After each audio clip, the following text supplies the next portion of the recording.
आज शाम के वचन के मनन के लिए हम लोग निकालेंगे यहोशू की पुस्तक, उसका 8वां अध्याय। यहोशू की पुस्तक, उसका 8वां अध्याय।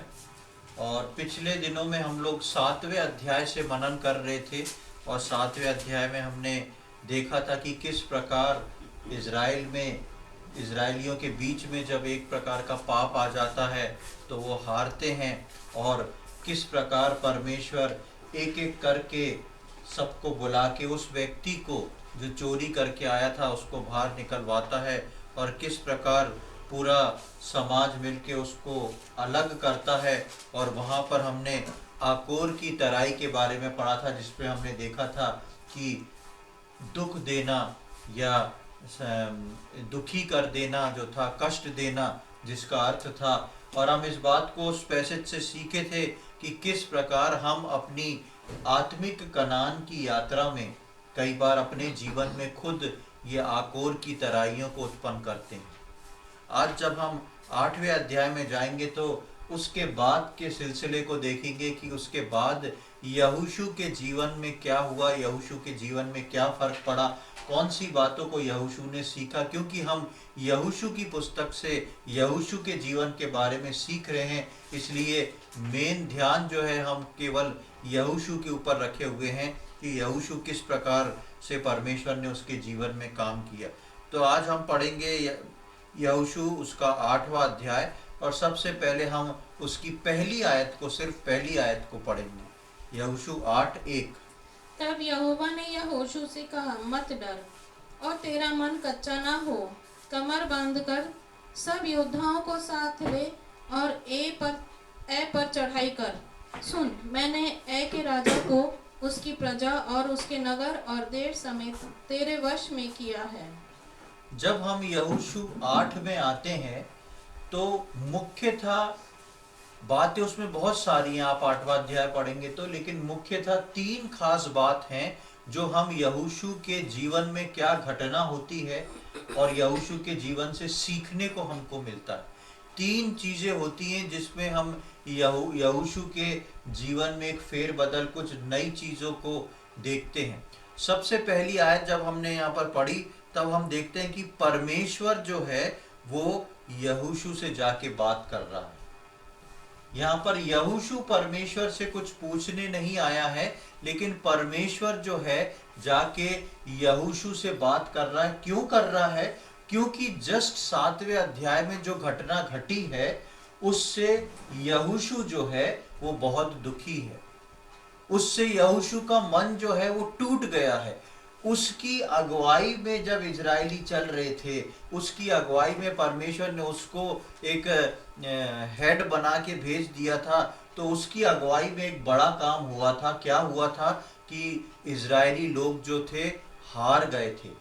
उनमें से 36 पुरुष को मार दिया गया था, और उनमें से जिनकी अगुवाई यहोशू कर रहा था उसमें से एक व्यक्ति ने चोरी कर ली थी, और जिसके कारण परमेश्वर बोलता था कि तुमने पाप किया है, तुम्हारे बीच में पाप आया है, इसलिए तुम अपने दुश्मनों को पीठ दिखाते हो। ये सारी चीजें जो 7वें अध्याय में हुई, इन सारी बातों ने यहोशू को तोड़ डाला था।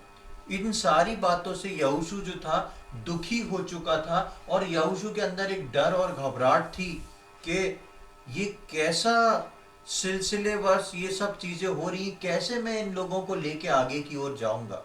एक तरफ परमेश्वर, पवित्र परमेश्वर है, और दूसरी तरफ परमेश्वर के इतना समझाने पर भी ये लोग नहीं समझते हैं। और बीच में कौन है? बीच में यहोशू है। यहोशू परमेश्वर को भी जानता है, यहोशू इन लोगों को भी जानता है।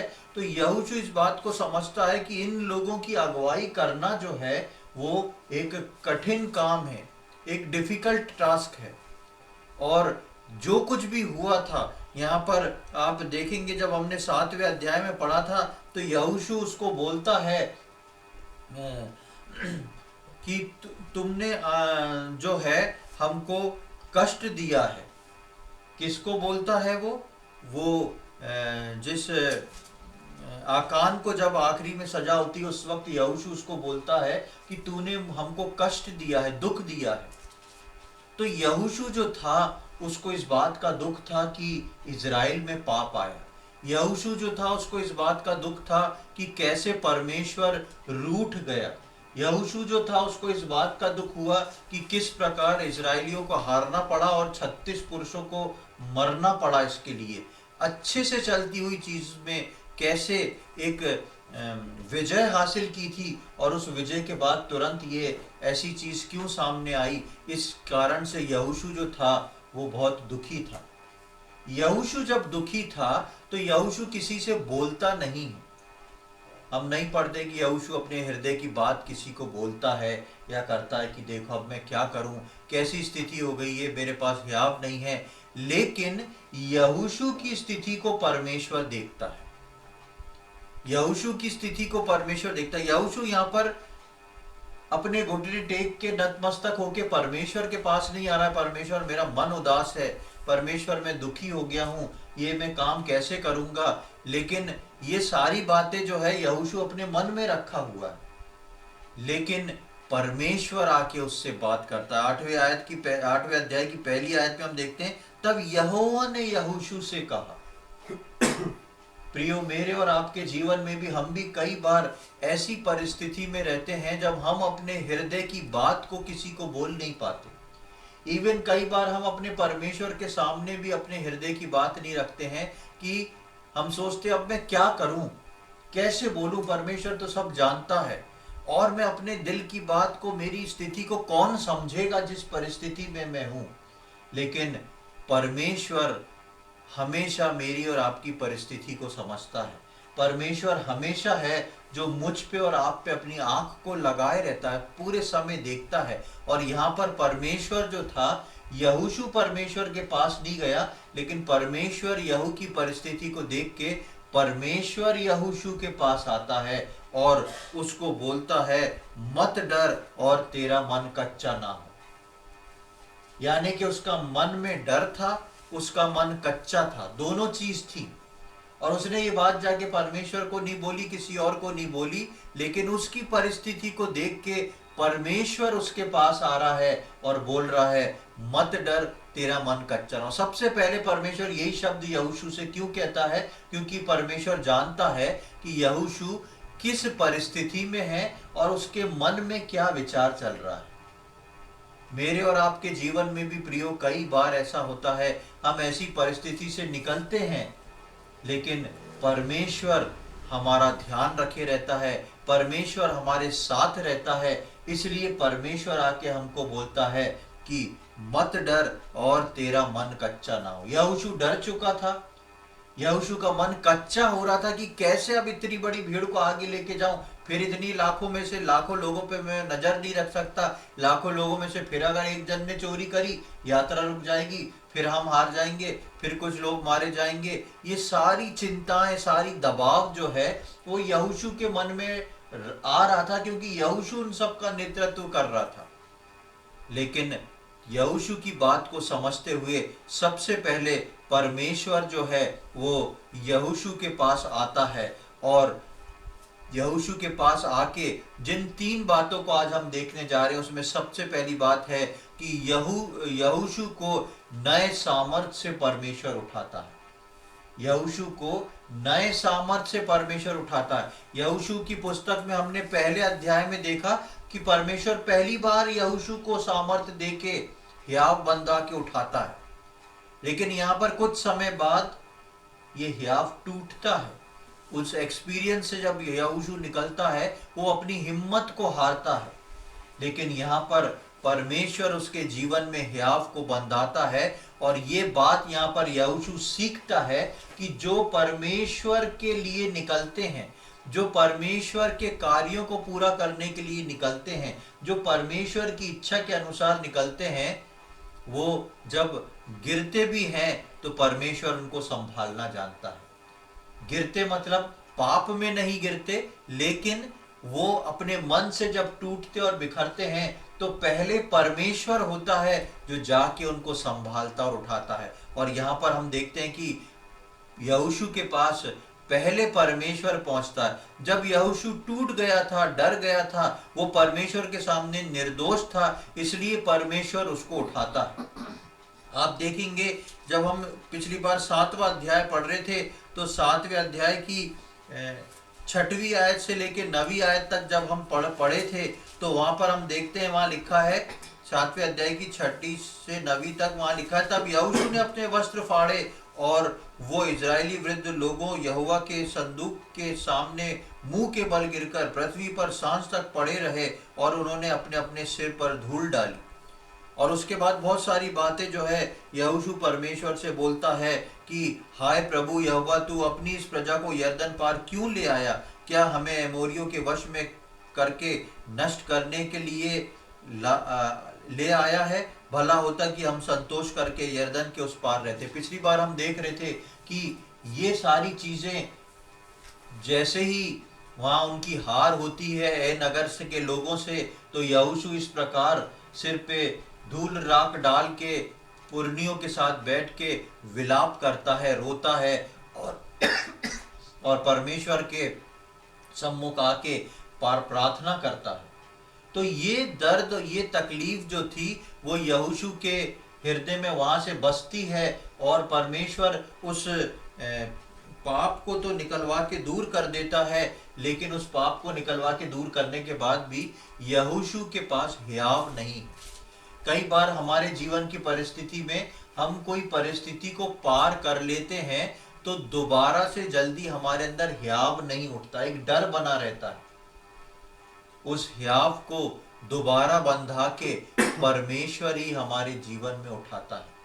परमेश्वर ही हमारे जीवन में हमको उस हियाव को दोबारा बंधा के तैयार करके फिर से खड़ा करता है। और यहोशू के जीवन में यहोशू ने इस बात को यहाँ पर सीखा, परमेश्वर के उस फेवर को अपने जीवन में देखा कि जब वो थक गया, निराश हो गया, दुखी था, तो परमेश्वर फिर से उसको उठा के खड़ा करता है। क्योंकि यहोशू आज ऐसा नहीं था। हम शुरू से पढ़ते हैं जब मूसा जो था अगुवाई करता था इजरायलियों की, और मूसा का चेला जब यहोशू था, तब से वो परमेश्वर के पीछे चलना और परमेश्वर की बाट जोने वाला एक व्यक्ति था। परमेश्वर के पीछे पीछे चला करता था। यह लिखा है कि मूसा जो है उस मंदिर में से निकल जाता था परमेश्वर से बातचीत करके, लेकिन यहोशू जो था वो मंदिर को छोड़ता नहीं था, वो उसी तंबू में पड़ा रहता था। तो यहोशू वो व्यक्ति था जो परमेश्वर की बाट जोता था। और परमेश्वर का वचन यशाया नबी की किताब में एक सुंदर आयत को बताता है। हम सब उस आयत को जानते हैं, यशाया 40 का 31, आइज़ाया 40:31 देखें वहां पे क्या लिखा है। बहुत सुपरिचित आयत है, यशाया 40 का 31। परंतु जो यहोवा की बाट जोते हैं वे नया बल प्राप्त करते जाएंगे, वे उकाबों के समान उड़ेंगे, वे दौड़ेंगे और श्रमित न होंगे, चलेंगे और थकित न होंगे। हाँ, यहाँ पर हम पढ़ते हैं जो यहोवा की बाट जोते हैं वो क्या प्राप्त करते जाएंगे? नया बल, न्यू स्ट्रेंथ, नया बल प्राप्त करते जाएंगे। वो जो हैं दौड़ेंगे, थकेंगे, लेकिन फिर परमेश्वर उनको नई सामर्थ से भर देगा। यहाँ पर एक बल यहोशू का टूट गया है, परमेश्वर उसको दोबारा से बोल रहा है कि तू जो है, तू मत डर, तेरा मन कच्चा ना हो, कमर बांध और फिर से तू शुरू हो जा। क्यों परमेश्वर यहोशू को बोल रहा है? क्योंकि यहोशू जो है वो टूट गया, दुखी है, परमेश्वर उससे आके बात कर रहा है, और यहोशू जो है वो परमेश्वर की बाट जोड़ने वाला एक व्यक्ति है। और यहाँ पर हमने पढ़ा जो परमेश्वर की बाट जोड़ते हैं, जो अपने यहोवा की बाट जोड़ते हैं, वे नया बल प्राप्त करते जाएंगे। जैसे जैसे बढ़ते जाएंगे, ऊपर ऊंच नीच आएगी, लेकिन परमेश्वर का बल जो है उन लोगों के लिए रिन्यू होता जाएगा, उनकी स्ट्रेंथ रिन्यू होती जाएगी। दोबारा परमेश्वर नए बल और नई ताजगी के साथ उनको भरता जाएगा और आगे लिए चलेगा। और इसलिए परमेश्वर यहाँ पर यहोशू को पकड़ता है और बोलता है कि तू हियाव बांध, डर मत, कमर बांध के तैयार हो जा। प्रियो, परमेश्वर आज मुझसे और आपसे भी यही बात बोलता है। हम अपने जीवन की यात्रा में कई सारी समस्याएं, कई सारी चीजें आती हैं जिनका कोई हल दिखाई नहीं देता, जिनमें हमको समझ में नहीं आता कि अब आगे क्या होगा, और हमारा हियाव जो है टूटने लगता है, हमारा बल जो है वो घटता जाता है। लेकिन परमेश्वर बोलता है, परमेश्वर पहली बात तो खुद आता है और दूसरी बात परमेश्वर खुद बोलता है। जो परमेश्वर की बाट जोते हैं, जो मन में नम्र और दीन है और परमेश्वर को अपने सम्मुख लेके चलते हैं, याद रखें उनके पास परमेश्वर खुद अपने वचन को लेके आता है।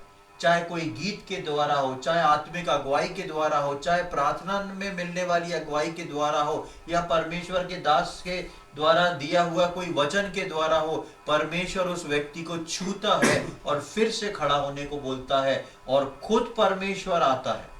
ये परमेश्वर की एक ब्यूटी है जिसको हम देखते हैं। अपने लोगों के लिए उनकी चिंता करने वाला परमेश्वर है, इसलिए परमेश्वर जो है खुद उनके पास पहुंचता है। यहाँ पे यहोशू खुद पहुंचा और इस बात को यहोशू अपने जीवन में एक्सपीरियंस करता है कि कैसे परमेश्वर लेके चलने वाला परमेश्वर है। परमेश्वर यूं नहीं छोड़ देता कि ठीक है तुम निराश हो तो बैठे रहो निराशा में, लेकिन परमेश्वर हमारा हयाव बंदा के हमको फिर से आगे को लेके चलता है। तो पहली बात इस भाग में 8वें अध्याय में हम सीखते हैं कि यहोशू को नए सामर्थ से परमेश्वर उठाता है, नया बल देके दोबारा से तैयार करता है। दूसरी बात की ओर आएंगे, उससे पहले हम देखते हैं कि फिर परमेश्वर उसको एक युक्ति पर युद्ध करने को बोलता है। 8वां अध्याय आप जब पूरा पढ़ेंगे, ये बहुत बड़ा चैप्टर है इसलिए मैंने इसको पढ़वा नहीं रहा हूं, आप बाद में पढ़ सकते हैं। 8वां अध्याय जो है यहोशू का, वो पूरा एक स्ट्रेटेजी के ऊपर है, एक युक्ति के ऊपर है।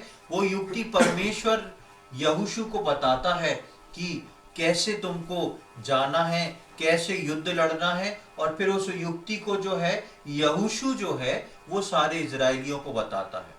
तो 8वें अध्याय में पूरी वो युक्ति का विवरण है जिसको मैं पढ़ नहीं रहा हूं, और क्योंकि हम अपने ध्यान को यहोशू के जीवन पे केंद्रित करे हुए हैं इसलिए सिर्फ यहोशू के बारे में पढ़ रहे हैं। तो दूसरे पॉइंट पर हम आते हैं तो हम देखते हैं कि इस बार मूसा जैसे अभिषेक जो था, मूसा का जैसा अभिषेक परमेश्वर ने किया था वो यहोशू पे आता है। दूसरा पॉइंट है, यहोशू उस अभिषेक को पाता है जो कभी उसके गुरु मूसा का रहा था।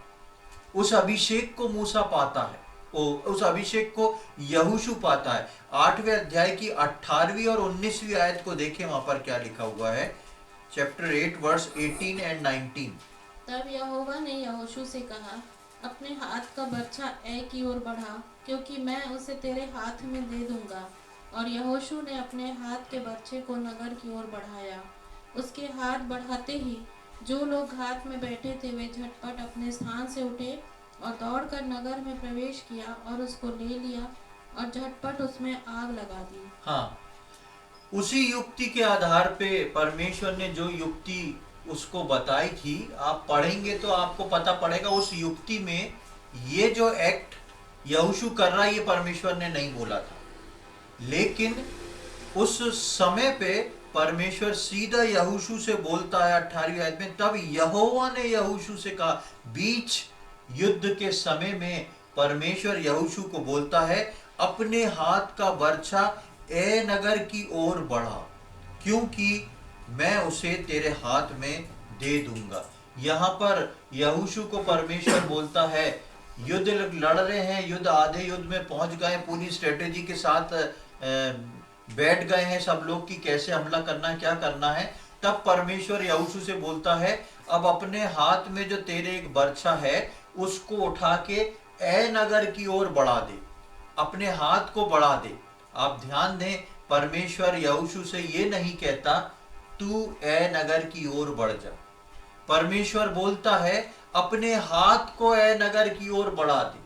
हम देखते हैं कि यहाँ पर 8वें अध्याय में हम देखते हैं कि वहां पर लिखा था, पहले जब शुरू में हमने पढ़ा था कि परमेश्वर यहोशू को बोलता है अपनी कमर बांध, हयाव बांध, अपने कमर बांध। कमर बांध मतलब कुछ करना है, you have to do something, तुमको आगे बढ़ के कुछ करना है।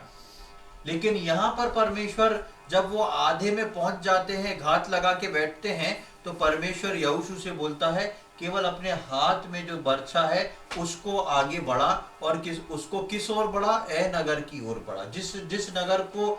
जिस नगर से युद्ध करना है उस नगर की ओर अपने हाथ को बढ़ा। और हम देखते हैं कि वो उस नगर की ओर हाथ बढ़ाता है, और उन जैसे ही वो हाथ बढ़ाता है, 19वीं आयत में लिखा है, उसके हाथ बढ़ाते ही जो लोग घात में बैठे थे वे झटपट अपने स्थान से उठे और दौड़कर नगर में प्रवेश किया और उसको ले लिया और झटपट उसमें आग लगा दी। यहां पर यहोशू ने युद्ध नहीं लड़ा, यहोशू केवल अपने हाथ को आगे बढ़ा रहा है। उसके हाथ बढ़ाते ही उसके सारे इजरायली भाई बहन जो थे वो ए नगर को चढ़ जाते हैं, वहां पे सबको खंडर कर देते हैं और वहां पर जाके आग लगा के उसको अपने कब्जे में ले लेते हैं।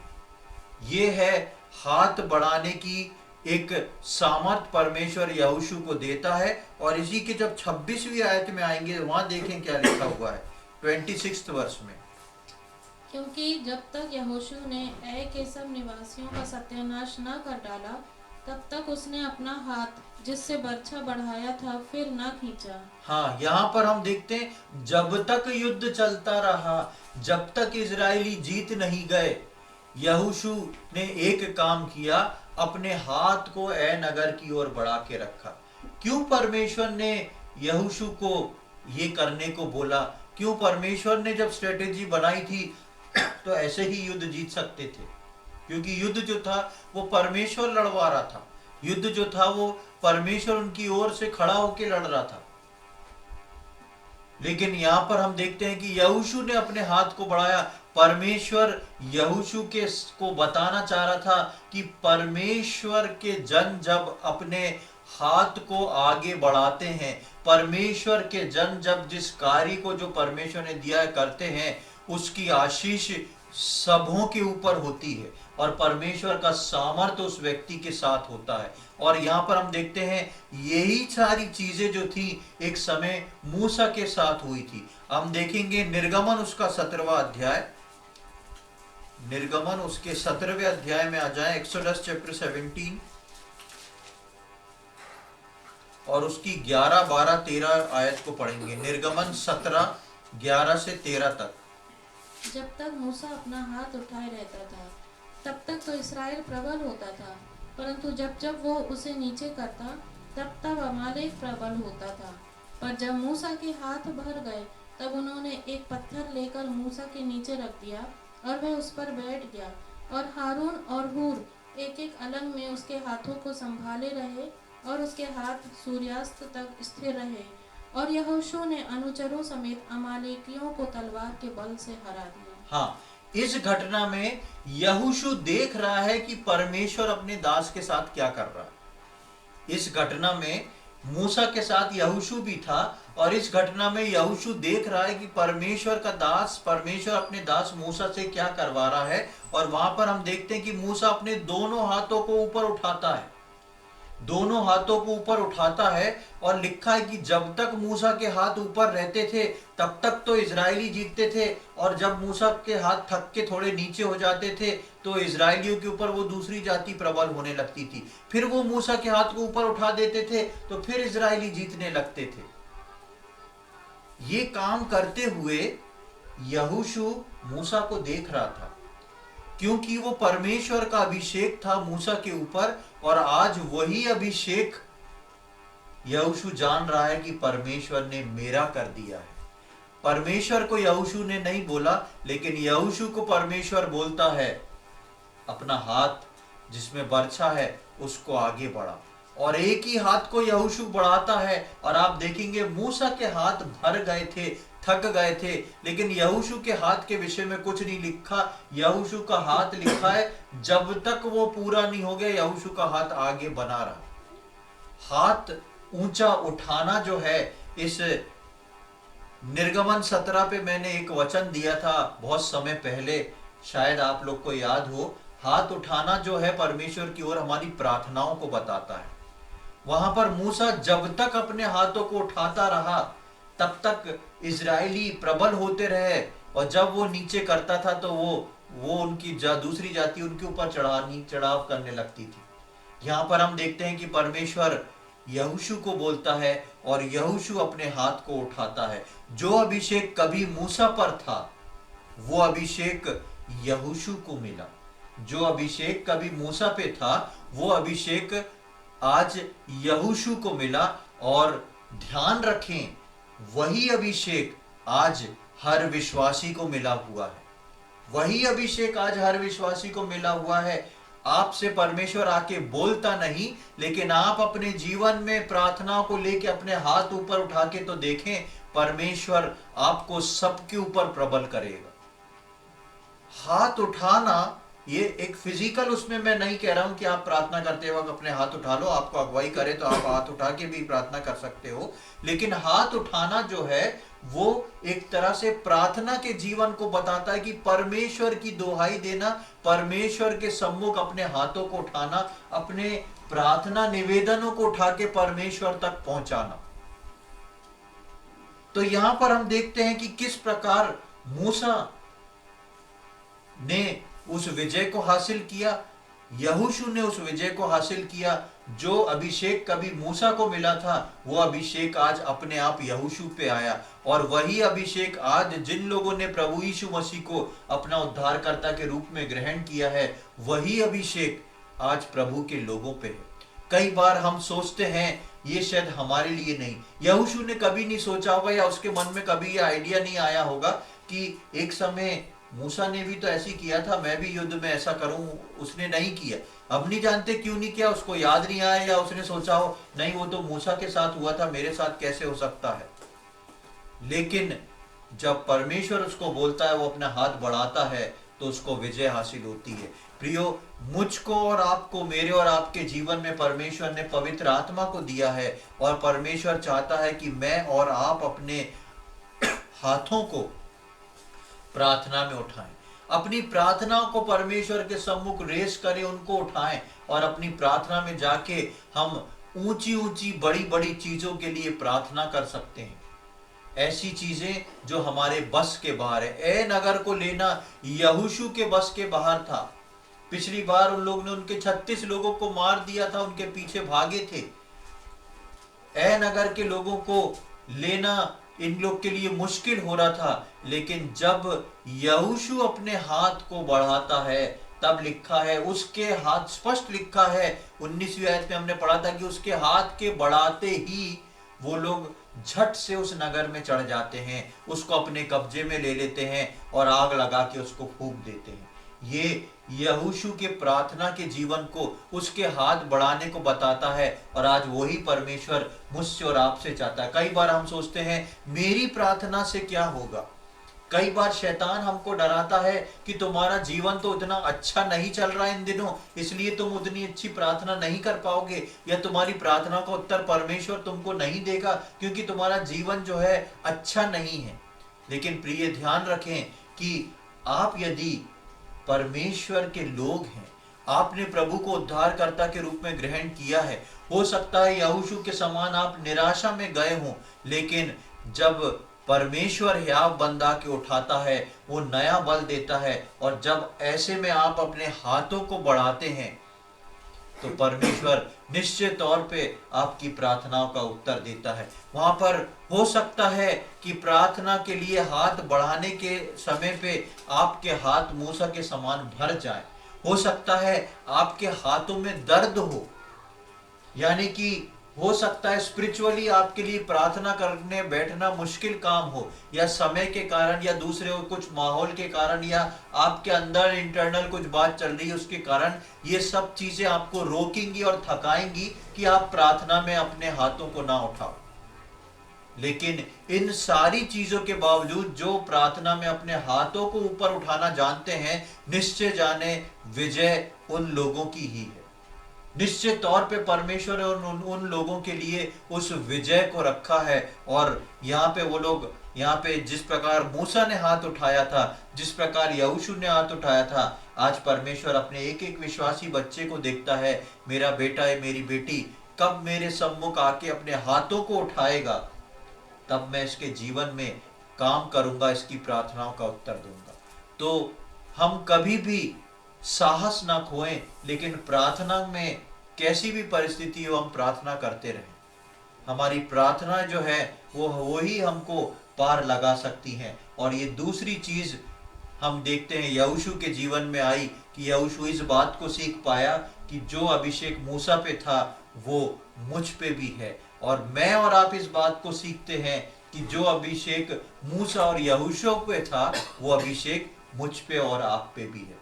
तीसरी बात की ओर हम चलेंगे और तीसरी बात में हम जब आते हैं तो देखते हैं यहोशू का वेदी बनाना। जब ये सब लोग युद्ध जीत जाते हैं तो हम यहोशू के वेदी बनाने को देखते हैं।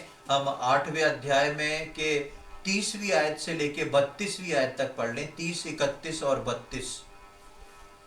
तब यहोशू ने इज़राइल के परमेश्वर यहोवा के लिए एबाल पर्वत पर एक वेदी बनवाई, जैसा यहोवा के दास मूसा ने इस्राएलियों को आज्ञा दी थी, और जैसा मूसा की व्यवस्था की पुस्तक में लिखा है। उसने समूचे पत्थरों की एक वेदी बनवाई जिस पर औजार नहीं चलाया गया था, और उस पर उन्होंने यहोवा के लिए होमबलि चढ़ाए और मेल बलि किए।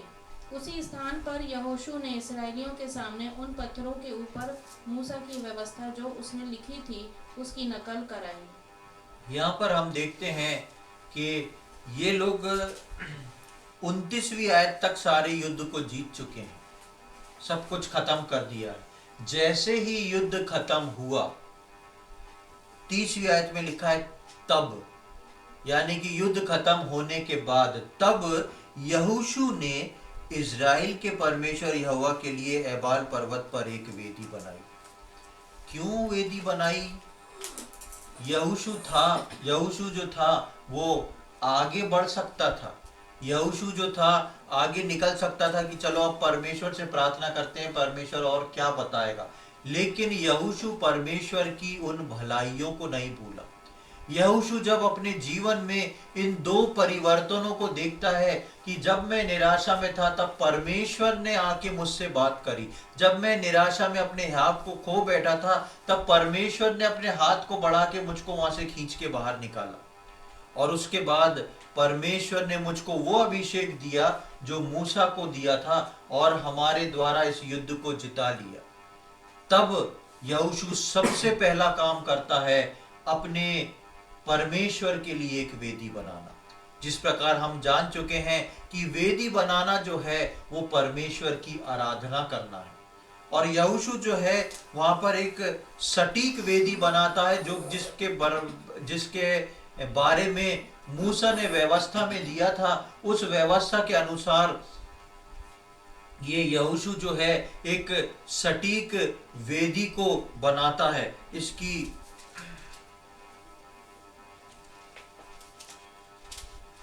वो हम बाद में पढ़ेंगे।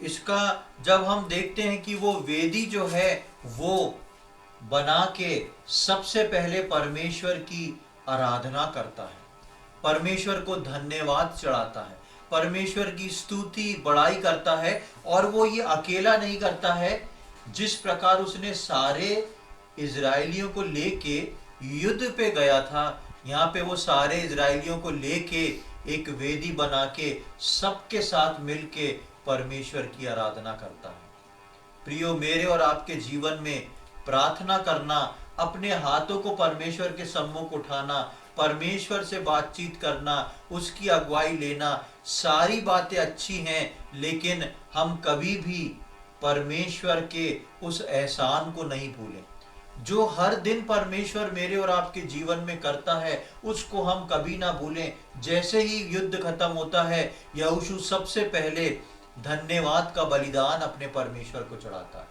परमेश्वर यही चाहता है कि मैं और आप जो हैं उसके किसी उपकार को नहीं भूलें और उसको धन्यवाद का बलिदान चढ़ा के उसकी स्तुति आराधना करें। और ना केवल वो वेदी बनाता, आराधना करता है, लेकिन आप उसको पूरा पढ़ेंगे 30 से 35वीं आयत तक, तो वो वहां पर पूरी व्यवस्था को जो मूसा के द्वारा लिखी गई थी उसको पूरा पढ़वाता है लोगों पे, उसके कई कॉपीज करवाता है ताकि लोगों को ज्यादा से ज्यादा वचन मिल सके, व्यवस्था मिल सके, और उनको पढ़वाता है। और उसकी 35वीं आयत में आप देखें वहां पे क्या लिखा हुआ है, 8 का 35। जितनी बातों की मूसा ने आज्ञा दी थी उनमें से कोई ऐसी बात नहीं रह गई जो यहोशू ने इस्राएल की सारी सभा और स्त्रियों और बाल बच्चों और उनके साथ रहने वाले परदेशी लोगों के सामने भी पढ़कर ना सुनाई। हाँ, जितनी बातें जो मूसा ने लिखी थी। अब यहोशू ये नहीं कह रहा कि मैं जो हूं मैं बताऊंगा। यहोशू इस बात को जानता था कि परमेश्वर ने मूसा को व्यवस्था दी है, और परमेश्वर ने मूसा को व्यवस्था तो जो दी है, परमेश्वर ने कहा था कि इसी के अनुसार इजराइलियों को चलना है।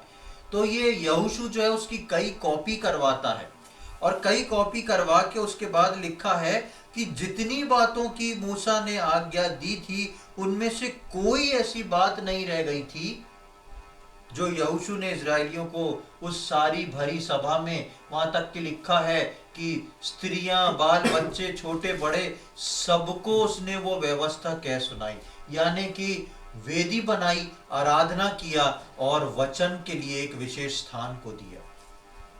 उस वचन को उसने वहां तक एक एक जन तक पहुंचाना जरूरी समझा, क्योंकि यहोशू इस बात को जान गया था कि अगर ये व्यवस्था में बने रहेंगे, अगर ये वचन में बने रहेंगे, तो इनके जीवन में इनके द्वारा पाप नहीं होगा, और जब पाप नहीं होगा तो ये कहीं पर भी अपने दुश्मनों को पीठ नहीं दिखाएंगे। प्रियो, मेरे और आपके जीवन में भी एक आराधना का स्थान ऐसा है जो परमेश्वर की हम उस वेदी पे जाके अपनी वेदी, कलीसियाई वेदी और पारिवारिक वेदी, जिनके बारे में हम पहले सीख चुके हैं, इन वेदियों में हमारी आग हमेशा जलती रहे, इन वेदियों पे हमारा धन्यवाद हमेशा पहुंचता रहे, इन वेदियों पे हमारी आराधना हमेशा होती रहे, और उसके साथ साथ परमेश्वर का वचन, परमेश्वर का वचन जो है वो ही मुझको और आपको तैयार करता है, वही मुझको और आपको ढाढ़स देता है, वही मेरे और आपके हर युद्ध की स्ट्रेटेजी उसी परमेश्वर के वचन में छुपी हुई है। आप उसको, आपके पास कोई समस्या है और आप परमेश्वर का वचन उस समस्या के निवारण के लिए पढ़ते हैं, उस बात को मन में रख के, तो यकीन जानिए परमेश्वर के वचन में ही आपको समस्या की स्ट्रेटेजी मिलेगी कि आपको काम कैसे करना है। परमेश्वर का ही वचन आपको गाइड करेगा, परमेश्वर का ही वचन आपको लिए चलेगा। तो यहोशू यहाँ पर तीसरी बात जो यहोशू के जीवन में होती है, हम देखते हैं कि यहोशू परिपक्व हो जाता है, मैच्योर हो जाता है। किस में? वेदी बनाने, आराधना करने और वचन में। किस प्रकार वचन को बांटना, फैलाना है, सब तक वचन को पहुंचाना है, किस प्रकार वेदी को, किस प्रकार परमेश्वर के तौर तरीके से बनाना है, और उस पर किस प्रकार आराधना करना है। तो ये तीसरी बात जो है हमने देखी, और यही काम यदि आप जो हमने मूसा के जीवन से 17वें अध्याय के बारे में सीखा था, वहां पर मूसा ने भी यही काम किया था। वो अपने हाथ को उठाए हुए था, युद्ध को लड़ता जा रहा था, हाथ उठा रहा था, युद्ध को लड़ रहा था, और जब वो युद्ध जीत जाते हैं तो उसको देख लें। बहुत सुंदर आयत है, निर्गमन 17वां अध्याय जो हम पढ़ रहे थे, निर्गमन 17 उसकी 15वीं आयत, वहां पर देखें क्या लिखा है। वहां पे वो युद्ध जीतते हैं। तब मूसा ने एक वेदी बनाकर उसका नाम यहोवा निस्सी रखा, और कहा, यहोवा ने शपथ खाई है कि यहोवा अमालेकियों से पीढ़ियों तक लड़ाई करता रहेगा। हाँ, यहाँ पर मूसा ने एक वेदी बनाई। सेम पैटर्न चल रहा है। यदि आप देखें, एक युद्ध हो रहा है, मूसा अपने हाथों को आगे बढ़ा रहा है, युद्ध जीत रहे हैं, और उसके बाद मूसा एक वेदी बनाता है जिसका नाम यहोवा निस्सी रखता है, यानी कि परमेश्वर हमारा सहायक। इस बात को कभी मूसा ने सीखा था, अपने जीवन में रखा था, उस बात को आज यहोशू 8वें अध्याय में यहोशू सीख रहा है, और उसी पैटर्न को यहोशू कर रहा है। क्या ये पैटर्न इतने इजरायलियों के बीच में इतने सालों में इन लोग ने देखा? क्या ये नहीं कर पाए? ये क्यों नहीं कर पाए? ये अपने जीवन शैली में इतने व्यस्त थे, ये मन्ना बटोरने में इतने व्यस्त थे, ये दूसरी चीजें करने में इतने व्यस्त थे कि उनको सिर्फ अपना पेट, अपना जीवन, अपना खान पान, हमको क्या मिल रहा है, क्या नहीं मिल रहा, हम कनान कब पहुंचेंगे, और वहां पहुंचेंगे तो हमको क्या क्या मिल जाएगा, उन सब का ध्यान उसी पर था। उन सब का ध्यान अपने ऊपर और अपने डेस्टिनेशन पे था। लेकिन मूसा और यहोशू ऐसे लोग थे जिनका ध्यान अपने डेस्टिनेशन तक जाने से पहले जिस यात्रा में है उसमें परमेश्वर क्या मुझे सिखा रहा है, इस पे था। इसलिए मूसा और यहोशू जो थे वो अपने हाथ ऊंचे कर पाए, इसलिए मूसा और यहोशू जो थे, परमेश्वर उनसे खुद से आके बात कर पाया। इसलिए मूसा और यहोशू जो थे एक वेदी को बना पाए, परमेश्वर की आराधना करने पाए और परमेश्वर के वचन को सब जगह फैला पाए। प्रियो, परमेश्वर का वचन जो है, पुराने नियम में लिखी गई बातें मेरे और आपके जीवन के लिए एक परछाई नुमा है, आने वाले समय के लिए एक परछाई नुमा लिखी गई है, ताकि मैं और आप समझें, मैं और आप उस कनान की यात्रा में हैं। मैं और आप उन लाखों करोड़ों इजरायलियों के समान ना बने जो सिर्फ ये देख रहे हैं हमको क्या खाने को मिलेगा, क्या पहनने को मिलेगा, क्या हमको और मिल सकता है, कैसे हम युद्ध जीत जाएंगे, आगे बढ़ते जाएंगे। हम मूसा और यहोशू के समान बने जो इस यात्रा में चलते चलते सीख लें, परमेश्वर के मन को पहचान लें, परमेश्वर के उस स्वभाव को जान लें। ये हमारा परमेश्वर कैसा है, ये अगर हमको इधर से उधर मोड़ के ले जा रहा है तो इसके पीछे इसकी क्या इच्छा और योजना है। क्यों मेरे जीवन में जो ये बातें रखी गई हैं, ये मुझको क्या सिखाने के लिए हैं, किस प्रकार बताने के लिए, परमेश्वर किन बातों से प्रसन्न होता है। हम पिछली बार देख रहे थे कि हनोक उठाया गया ऊपर, और इब्रानियों में उसके लिए लिखा है कि उसके उठाए जाने पे ये गवाही दी गई कि उसने अपने जीवन से परमेश्वर को प्रसन्न किया था। क्यों ऐसा होता है? बाइबल में कुछ स्पेशल हीरोज हैं जो अपने जीवन में परमेश्वर को, अपने जीवन से परमेश्वर को प्रसन्न कर पाए, और जो प्रसन्न कर पाए वो अद्भुत थे। आज भी हम सोचते हैं, जब हम पुराना नियम पढ़ते हैं, हम सोचते हैं क्यों ये यहूदी लोग, इजरायली लोग विश्वास नहीं कर पाए, परमेश्वर ने इतने बड़े बड़े काम इनके जीवन में किए, क्यों ये लोग ध्यान नहीं दे पाए। लेकिन आप सोच के देखें, मैं और आपकी भी गिनती उसी में आती है। मैं और आप भी इजरायलियों के समान हैं जो आसपास की चीजों को देख के चलते हैं, परमेश्वर को देख के नहीं चलते। नहीं तो हम परमेश्वर को देख के चले तो मैं और आप मूसा और यहोशू के समान बने। मेरे और आपके जीवन में हाथ ऊंचा उठाने का सामर्थ है। मेरे को और आपको परमेश्वर ज्ञान देता है वेदी को कैसे बनाना है। आप यहाँ पर यहोशू 8 में पढ़ेंगे तो पर्टिकुलर वो उस मेथड से यहोशू उस वेदी को बनवाता है जिस मेथड के बारे में परमेश्वर ने मूसा को बताया था कि उसके पत्थर पे कोई औजार ना लगे, शोर ना हो, इस प्रकार से उनको क्रिएट करके बनाना है। तो इसी प्रकार परमेश्वर ने मेरे और आपके जीवन में इन सारी चीजों को दे रखा है। मैं और आप इजरायलियों के समान नहीं, मैं और आप जो हैं मूसा और यहोशू के समान बने। और इस 8वें अध्याय में हमने मूसा के, यहोशू के जीवन में 3 बात को सीखा, जिन 3 बातों को यहोशू ने भी अपने जीवन में समझा। पहला था, यहोशू को नया सामर्थ्य से परमेश्वर उठाता है और यहोशू के पास स्वयं परमेश्वर जाके उसका ध्यान लेता है, उसकी सुधि लेता है। दूसरी बात हमने देखी, जो अभिषेक मूसा ने पाया था वही अभिषेक जो है वो यहोशू को मिलता है। उसके जीवन में यहोशू इस बात को जानने पाता है कि ये परमेश्वर सिर्फ मेरे गुरु का अभिषेक करने वाला नहीं है, मेरा अभिषेक करके वो बातों को जो कभी गुरु के पास थी वो सामर्थ मुझे देता है। और तीसरी बात हमने देखी कि यहोशू जो है वेदी बना के आराधना करता है और वचन का प्रचार करता है। प्रियो, हम सबके जीवन में हम मूसा और यहोशू के समान बने, अपने परमेश्वर के सम्मुख नम्र और दीन होके उसकी बाट जोने वाले बने, ताकि वो मेरे और आपके जीवन में आके मुझसे और आपसे बात कर सके, अपने उस सामर्थ को दे सके। हमारे हाथ कभी भी प्रार्थना में ढीले ना पड़े, थके नहीं। बेशक हो सकता है दर्द वाली प्रार्थना हो, हाथ उठाना मुश्किल हो, थोड़े समय में प्रार्थना करते करते हाथ भर जाए, यानी कि प्रार्थना का उत्तर ना आते आते हो सकता है आप निराश हो जाए। लेकिन प्रियो, अपनी प्रार्थना को बंद ना करें, अपने हाथ को उठाना ना छोड़ें, और परमेश्वर निश्चित तौर पे आपके लिए सब कुछ समतल करके देगा। और अपने जीवन में कभी भी उसकी वेदी को बनाना, उसकी आराधना करना और उसके वचन को पढ़ना ना भूलें। परमेश्वर इन वचनों के द्वारा हम में से प्रत्येक की सहायता करे कि आने वाले समय में हम इन बातों को और अधिक सीखते और समझते हुए प्रभु में आगे बढ़ सकें, और हमारा जीवन भी यहोशू के समान बढ़ता हुआ और सीखता हुआ दोनों जीवन हो। ऐसा ना हो कि हम बढ़ रहे हैं लेकिन सीख नहीं रहे हैं।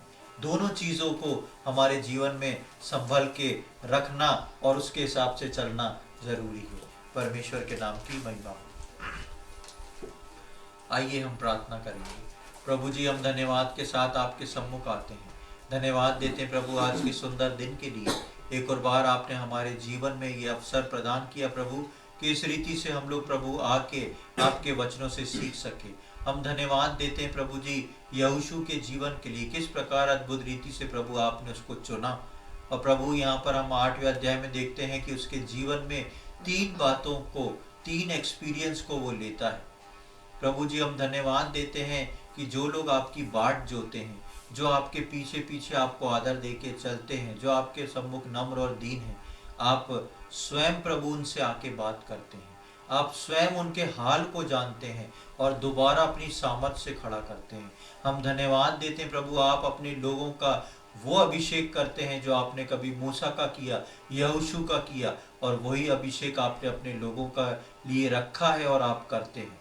हमने प्रभु देखा यहोशू के वेदी का जीवन, किस प्रकार अद्भुत रीति से प्रभु वो वेदी को बनाना सीख गया, आराधना करना और वचन को फैलाना सीख गया। प्रभु, इन तीनों बातों के लिए जो यहोशू के जीवन में हुई, हम प्रार्थना करते हैं, हम में से जितने यहाँ पर आज उपस्थित हैं, जितने बैठे हैं, एक एक जन के लिए हम प्रार्थना करते हैं।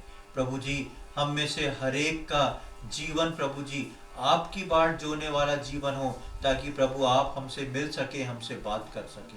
हम सबका जीवन प्रभु जी ऐसा जीवन हो जो प्रभु जी आपकी उस अभिषेक को, उस सामर्थ को हम पाते हुए आगे बढ़ते जाएं। जो अभिषेक सामर्थ आपने दिया है उसको हम समझते हुए, अपने हाथों को ऊपर उठाते हुए, अपने प्रार्थना के जीवन में प्रभु हम बढ़ते चले जाएं, ऐसी हमारी विनती प्रार्थना है। और प्रभु, हमारे ही जीवन में एक वेदी का जीवन, आराधना का जीवन और वचन पढ़ने और समझने का जीवन हो, ऐसी हमारी विनती प्रार्थना। हम में से प्रत्येक के साथ में अगुवाई करें प्रभु जी। जो लोग अपने जीवन में दुखी हैं, निराश हैं, आत्मिक जीवन से निराश हैं, शारीरिक और व्यवहारिक जीवन से निराश हैं, प्रभु जी हम सब के लिए प्रार्थना करते हैं, आप दया दिखाएं। इन अंत के दिनों में प्रभु ये वचन हर एक के जीवन में काम हो प्रभु जी। और प्रभु जी, शैतान ने जिन लोगों को निराश किया है, दुखी किया है, हम उन शैतान के हर एक बंधनों को यीशु मसीह के नाम से उस हर व्यक्ति के ऊपर से तोड़ते और दूर करते हैं प्रभु जी। और आपकी शांति और आपका गहरा प्रेम हर एक के लिए हम मांग लेते हैं प्रभु जी। आप अपने प्रेम से, आप अपनी उस अद्भुत शांति के द्वारा प्रभु सबको परिपूर्ण करें, और हम सब मिलके प्रभु आपके इन वचनों के अनुसार, आज के इन वचनों के अनुसार आगे बढ़ सकें और आगे चलने वाले हो सकें। सारी बातों के लिए हम धन्यवाद देते हैं प्रभु। आपने हमारी प्रार्थनाओं को सुना, उसके लिए धन्यवाद। ये सारी बातें अपने उद्धारकर्ता प्रभु यीशु मसीह के पवित्र और मीठे नाम से मांगते हैं, आमीन।